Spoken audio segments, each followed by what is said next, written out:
Excessive vibration in an engine not only results in fatigue failure of the metal structures, but also causes the moving parts to wear rapidly.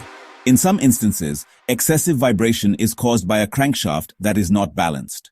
Crankshafts are balanced for static balance and dynamic balance.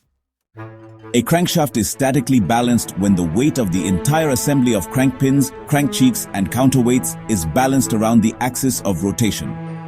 When checked for static balance, it is placed on two knife edges.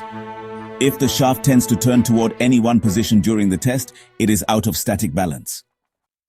A crankshaft is dynamically balanced when all the forces created by crankshaft rotation and power impulses are balanced within themselves so that little or no vibration is produced when the engine is operating.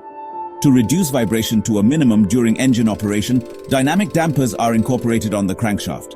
A dynamic damper is merely a pendulum that is fastened to the crankshaft so that it is free to move in a small arc.